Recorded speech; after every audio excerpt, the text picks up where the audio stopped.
Just finished with my appointment. I have to say, I have one of the nicest doctors ever in the history of my experience with doctors.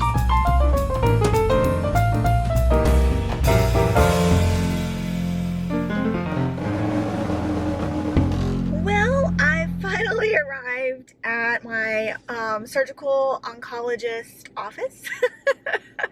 I'm laughing because it was a little hairy getting here. I got into Savannah just fine, and then a huge rain downpour happened and I couldn't see the road and it got a little scary. I don't do well driving in the rain.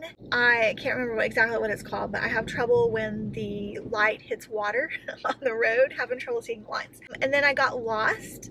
Yeah, I had accidentally put in the wrong address. I tapped the wrong address when I was putting it into the GPS. So it took me to like this neighborhood. So thankfully I was able to put in the correct address at a stoplight and got here. So I'm glad I left early. Yeah, it's still thundering. I'm hoping I have, oh good, I do have my rain jacket in the back of the car because it's still thundering here, which I didn't realize it was gonna rain. Okay, I will update you on what the oncologist says. I mean, I'm not expecting anything. This is just like I think this is my first 3-month checkup post-op, right? My operation was in February, March, April, May. Well, it's July, June, July. I don't know. I think he's just going to look at it, and I'll be in there for like a total of 10 minutes, and he'll remind me that I need to get the mole mapping done, which I've been on a list for 3 months now. So I don't know. With his office, I've been on a list, so hopefully they'll give me some more information about that. And I think that's it. He'll just ask me if I've noticed any other spots, or and I don't have any for him to look at because I just saw my dermatologist last month and had him remove stuff, so I'm not really concerned about anything. So I think it'll just be a routine checkup. All right, I'll talk to you when I'm done. Just finished with my appointment. I have to say, I have one of the nicest doctors ever in the history of my experience with doctors. My oncologist, if you see, I don't know, is it safe to say online who I see? I already told you I'm in Savannah. Anyways, maybe I'll skip over his name, but he is the nicest man. He always tells me I'm a beautiful woman when I walk in. They were requiring face masks today, but I spent the majority of my meeting talking with the nurse about sunscreen. So I have to reapply my sunscreen because it's been 2 hours since I put some on before I start driving again. But I wanted to let you know what all we talked about. It was just a 3-month checkup, so it's been 4.5 months since my surgery. And they both looked at the scar, and basically it's a red line here. I'll show you. And this is the way it's going to look. He said it won't change much from here on out. So it's a big red line. The redness of it evidently is called a keloid. It's keloid. He said there's like, some people get steroid injections to try and lessen the redness.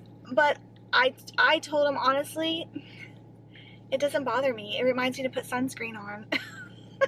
Because I don't want it to happen again, which of course made him laugh. And he called it my badge of bravery. So I'm fine with that. I'm fine having a scar instead of cancer. So I was probably only in there, what, 15 minutes? 20 minutes? With the nurse, I talked with her the longest. She came in before my doctor did. We talked about sunscreen. I told her the problem I'm having with tinted sunscreens being too dark on my face. And so she suggested the blue bottle of the MD Solar Sciences because, of course, I'm using a chemical sunscreen right now to reapply because I know it goes well over my makeup. But the mineral sunscreens are the best protection against the cancer-causing UV rays.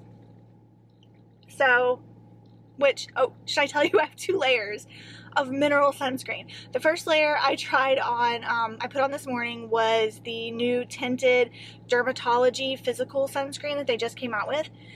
And then the second sunscreen I put on before I left for my appointment was the Elta MD. It was the clear, one of the clear ones. mineral / chemical sunscreen. And then now I'm putting on this one is Aveeno and it's SPF 60, but it's all chemical because I know it goes well over my makeup. So I'm still looking for like the perfect sunscreen to go on top of my makeup. Haven't found that yet. But wait, so we talked about that. We also talked about like how hard it is, like the places that we forget to put sunscreen on when we walk out of the house. And she was telling me, you know, just going to the mailbox or to take her dog outside, she would just put flip-flops on and walk outside and realize that she was getting a flip-flop tan line on her feet, and she realized she was forgetting to put sunscreen on, and she was only outside for like 5 minutes or less, you know, walking her dog a couple of times a day, but that was causing UV damage. So it is hard to remember to put sunscreen on your feet, and it is inconvenient.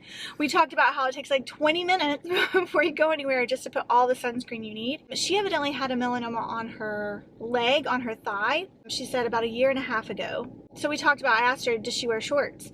Because I never wear shorts anymore because it's a pain in the ASS to put sunscreen, that much sunscreen all over your legs every 2 hours, and then you sit down and you get sunscreen everywhere. It's just easier to wear pants. It's just easier to wear pants. I miss wearing shorts though. I really do. I miss wearing shorts. Yeah, she said she doesn't wear shorts either. We talked about, what else did we talk about? How much sunscreen? She said she puts on a little bit at a time and rubs it in because mineral sunscreens, you know, tend to take longer to rub in. And if you don't rub them in immediately, then you get the white. We were laughing about it. You get the white streaks in your elbow crease. It's so true. It's so true, right? Did I get everywhere? I don't remember. Did I get my nose? I hope I did. I just don't have to put more on, does it? You'll tell me later if I didn't. We talked about self-tanner. Remember, we talked about self-tanner. She uses Saint Tropez, the foam mousse, to tan her arms and her chest and her neck. So I might try that. Might be a disaster. I might try that because then I wouldn't have to worry about the tinted sunscreen being so light that it doesn't match my neck, which is the problem I'm having now. Wear sunscreen, you guys. You don't want skin cancer. You don't want to have to be this hyper vigilant. And then, excuse me. And then we talked about, hold on, not going out in the sun from 10 to 2. Which was very difficult on vacation. You guys know, I showed you pictures of me in the pool. That was probably around 11:30 in the morning. And with kids, you know, with my daughter, we like to go to the park, and sometimes we're there from 9 to like 10:30 or 10 to 11:30.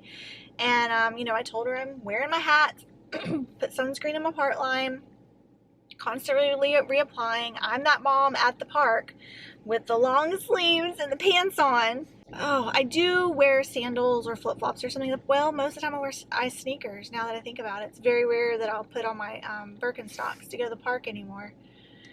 Because again, you got to remember to apply sunscreen to your feet, and then you got to let it dry before you can put your shoes on, because if you put your shoes on when your sunscreen is still wet on your feet, it just takes the sunscreen right off. So then there was no point in putting it on. I almost forgot to tell you, I did ask them about the mole mapping again, and I'm still on the list. They were having...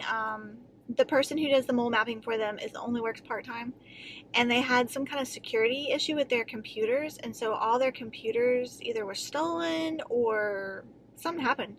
But they're having this, it all happened last week, so they're having to get new computers, but I'm still on the list. And then the mole mapping lady was like on vacation for a month, so I'm still on the list. That should be a fun time. Okay, bye.